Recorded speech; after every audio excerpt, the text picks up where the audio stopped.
Hello everybody! Summary Unit 25 Monad and Reflection. The Voyage of Philosophy, Dr.Ahn's YouTube Philosophy Classroom, Unit 25, Leibniz Monad and Hegel's Reflection. Hegel's Perception chapter in Phenomenology of Mind, Part 2, paragraph 121 to paragraph 123. Hegel made efforts in order to reveal the problem of a substance attribute. That is, one substance has many properties. The notion of a substance is the first gateway to the philosophy of Aristotle.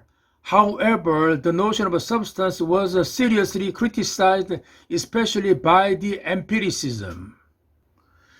The empirists point out that there is no impression or sensation which corresponds to the substance or substrate. Hume said, man is nothing but a bundle of impressions. The rest of mankind are nothing but a bundle or collection of different perceptions. Hume denied even the personal identity of a human. But setting aside some metaphysicians of this kind, I may venture to affirm the rest of mankind that they are nothing but a bundle or collection of different perceptions which succeed each other with an inconceivable rapidity and are in a perpetual flux and movement. Therefore, the problem of substance relates to the self-identity of a human. Human is also the thing or substance which consists of many qualities and experiences. Sometimes the human goes through the crisis of identity. Man is suspicious of himself. Who am I? When he has an unusual or frustrating experience. In the foregoing lecture, we saw that in the problem of substance, Hegel relates to Rousseau, Kant, and Fichte. Hegel's position is that we are the universal medium, that is, the identity of a substance or thing is made up of us as the subject of cognition. There is no substance of a thing beyond the subject. There is nothing like a thing in itself by Immanuel Kant. Immanuel Kant and his notion of a thing in itself, Ding an sich in German. Things in themselves would be objects as they are, independent of observation. Namely, man makes the concept of the thing as a unity of manifold. Hegel names this cognition reflection into itself.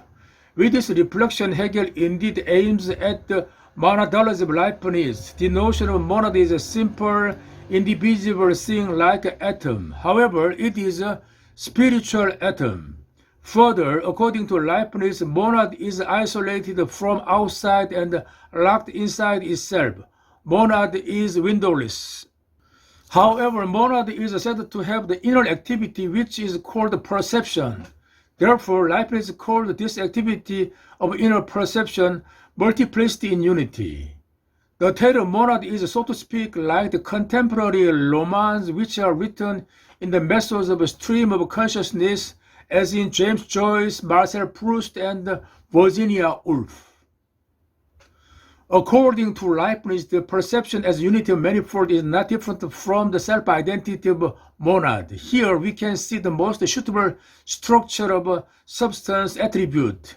Only monad is not visible, objective, but spiritual, idealistic being. Namely, properties as well as substance are internal.